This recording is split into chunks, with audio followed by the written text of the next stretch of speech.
no sigue criterios humanos, pues yo no lo recibí ni lo aprendí de nadie, sino que Jesucristo me lo reveló. Podemos tomar asiento.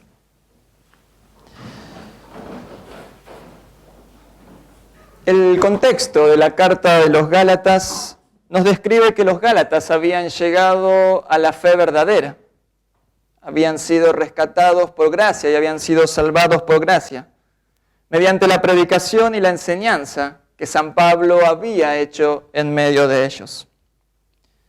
Sin embargo, después de la partida del apóstol, rápidamente aparecieron falsos profetas, aparecieron falsos maestros, aparecieron falsos predicadores que engañaban mediante palabrerías e ideas humanas a aquellos Gálatas, a tal extremo de hacerlos pensar, creer y confesar que se salvaban por medio de la obra de la ley.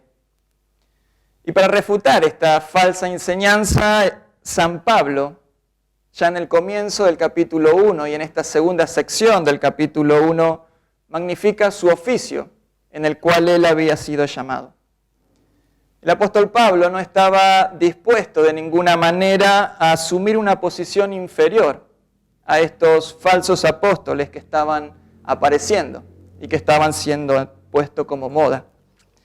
Él enseña claramente que su doctrina y su oficio son solo de Dios, le pertenecen a Él, para así poder silenciar definitivamente la jactancia de estos falsos profetas, de estos falsos maestros o de estos falsos apóstoles. Pablo enfoca, como bien sabemos, a lo largo de toda su carta, un tópico, y el principal de los tópicos, que es el de la fe cristiana, que es que Cristo nos justifica por medio de su gracia, por medio de la fe, así como escuchábamos y cantábamos hace un momento. Es por esto que el apóstol Pablo inicia la segunda parte del capítulo 1 de esta manera, aclarando definitivamente y verazmente que el evangelio de salvación que él predicaba no lo había recibido por parte de hombre alguno, ni por la instrucción que hombre alguno pudo darle a él como apóstol Pablo, como antiguo perseguidor de los cristianos y ahora como mensajero del único evangelio capaz de dar vida ahí donde hay muerte. El apóstol Pablo deja en claro que no lo aprendió por sí mismo tampoco, o por su propia razón, él pudo buscar o merecer tener semejante revelación de lo que es el Evangelio del Señor Jesucristo, sino como él confiesa, dice que lo recibió de Dios. Y solo la revelación de Cristo, y lo aprendió de Cristo, porque Cristo mismo fue el maestro que el apóstol Pablo tuvo para enseñar la doctrina central de la justificación por medio de la fe.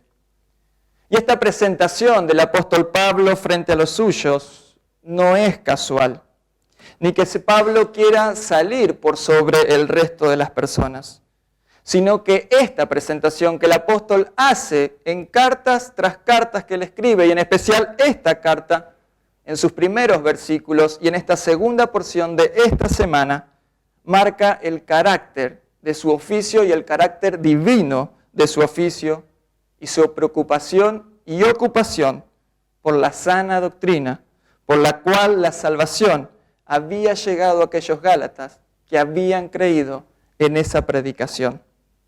Tal cual el apóstol Pablo también escribe, pero ya en 1 Timoteo capítulo 4, versículo 16. Ten cuidado de ti mismo y de la doctrina. Persiste en ello, pues haciendo esto te salvarás a ti mismo y a los que te oyen. Esta presentación del apóstol Pablo en esta segunda parte del capítulo 1 es para nosotros también hoy, iglesia reunida.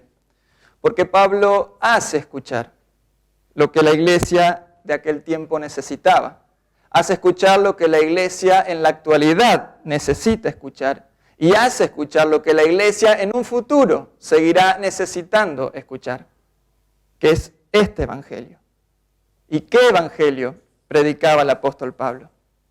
Donde solo el objeto, donde solo el tema, donde solo el centro y el contenido que anunciaba Pablo y el resto de los apóstoles era Cristo y este crucificado. Y esto es lo asombroso y difícil. Esto es lo asombroso y difícil porque la humanidad, sumida en pecado, también quiere ser objeto de predicación. Muchas veces necesitamos autorreferenciarnos y decirnos qué bueno que somos, qué bien que lo hemos hecho. ¿Lo han visto? Para ser felices en su ministerio, en su familia, en su vida personal o familiar, necesitan ser como yo. Y no solo que el ser humano desea ser objeto de alabanza, sino que también se lanza rápidamente con nuevas e innovadoras ideas y doctrinas para incorporarlas a las quizás ya desfasadas y poco atractivas doctrinas centrales como la justificación por medio de la fe que ofrece la palabra de Dios. Rápidamente aparecen recetas y más recetas basadas en las capacidades y en las experiencias personales de los seres humanos. Se pretende ensalzar como normas aplicables a otros y que quizás como un nuevo modelo de religión. El apóstol Pablo en 2 Corintios capítulo 4, versículo 13, escribe: creí, por lo cual hablé. Nosotros creemos, por lo cual también hablamos. Lo verdaderamente importante a la hora de hablar para el apóstol Pablo, para la iglesia pasado, presente y futuro, no es oportunidad de exaltarse a uno mismo, no es oportunidad de poner ideas particulares, sino que es tiempo oportuno para presentar al Cristo crucificado, para perdón de pecados, para vida y salvación. Es tiempo de transmitir el mensaje que Cristo Jesús ha dejado a su iglesia. Es por eso que no debemos desvirtuar el mensaje del Señor Jesucristo, ni llamar la atención a otros asuntos que no sean Él quien se da a conocer por medio de su palabra y sacramentos. Pues solo Él salva, y no a nosotros mismos. Pues solo Él llama a una nueva vida mediante el perdón de todos nuestros pecados. Es por eso que el apóstol Pablo también se desmarca de aquellos apóstoles fraudulentos en 2 Corintios capítulo 2, versículo 17, cuando escribe: pues no somos como muchos que se benefician falsificando la palabra de Dios, sino que con sinceridad, como de parte de Dios y delante de Dios, hablamos en Cristo. Muchos falsifican, fuerzan y cambian deliberadamente la palabra de Dios para colar sus propias consignas que aparentemente son y parecen ser de Dios. Quizás rápidamente se colgan nuevas revelaciones personales, apariciones, nuevas estrategias inspiradoras para la vida de la iglesia. Parecen ser buenas medidas para un mundo cambiante y un mercado humano que está en constante innovación. Pero el problema es que intentan por todos los medios estirar como chicle la doctrina del Señor Jesucristo, para amalgamarlas a las nuevas tendencias de estos tiempos, donde parece traer todo un beneficio aparente, pero es pasajero para quienes los hacen. Y de hecho somos testigos en la actualidad. Es por eso que Iglesia Reunida, hoy es tiempo de reconocer nuestro pecado, de que somos influenciables frente a las ideas que no nacen y no brotan del verdadero evangelio. Que muchas veces nos consideramos maestros y ya no dejamos que Dios nos enseñe a cada uno de nosotros, sino que nosotros queremos enseñarle a Dios. Iglesia Reunida, hoy es tiempo de reconocer y clamar piedad, porque nos creemos con la autoridad de cambiar la palabra de Dios, poniendo nuestras ideas, nuestros sueños, expectativas y experiencias personales por sobre la doctrina que fue cuidada por la Iglesia en todos los tiempos.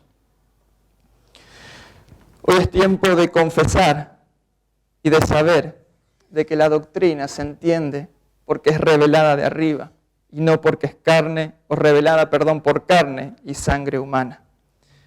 Y todos nosotros, a quienes se nos ha encomendado administrar públicamente la palabra y los sacramentos, y a quienes Dios ha llamado a ejercer su sacerdocio universal de todos los creyentes, dando testimonio de Cristo. Pero un testimonio que brota del púlpito y del altar.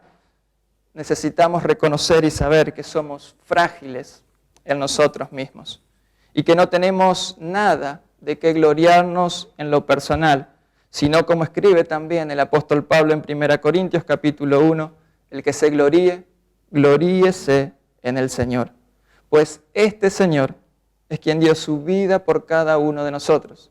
Es este Señor quien caminó hacia Jerusalén para entregar su vida en la cruz y para perdonar los pecados tuyos, míos y los de todo el mundo.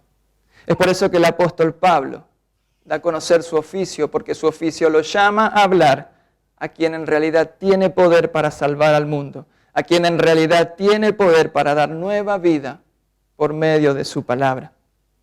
Y estas son las buenas noticias que el Dios Trino no solo tenía para los Gálatas, sino son las buenas noticias que Dios Trino tiene para toda su iglesia.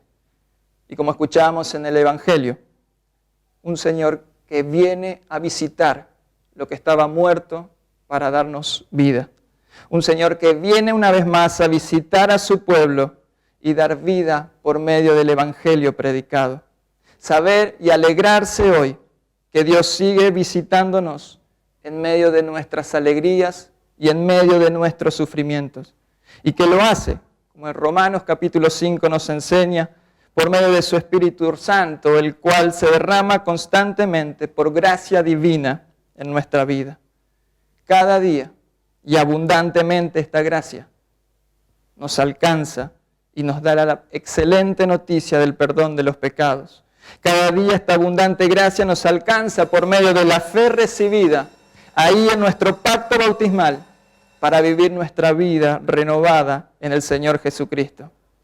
Hoy es tiempo también de alegrarse por el Evangelio que nos han dejado, el cual hemos heredado, que nos cuenta de este Señor, que viene a levantar lo que estaba muerto, que viene a resucitar lo que estaba muerto, y que viene todos los días por medio de su palabra a declararte perdonado y a darte la excelente noticia de que eres justificado por medio de la fe, por obra y causa del Señor Jesucristo.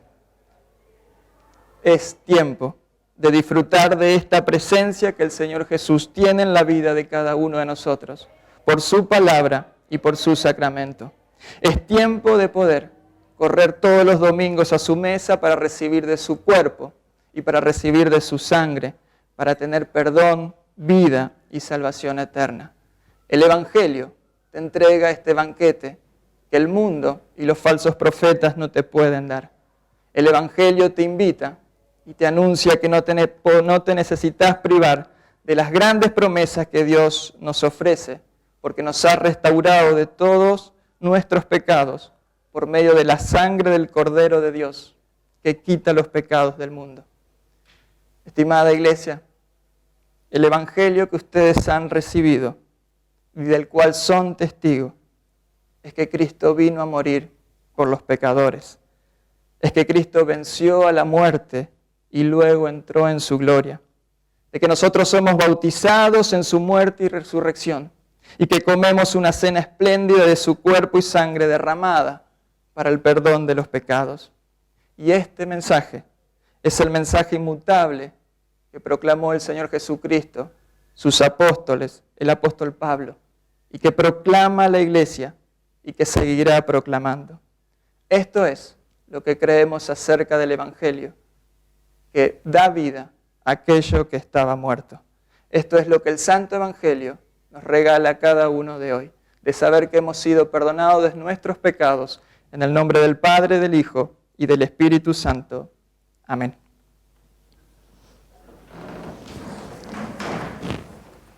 Y que la paz de Dios, que sobrepasa todo entendimiento humano, guarde vuestros corazones y mente en Cristo Jesús para vida eterna.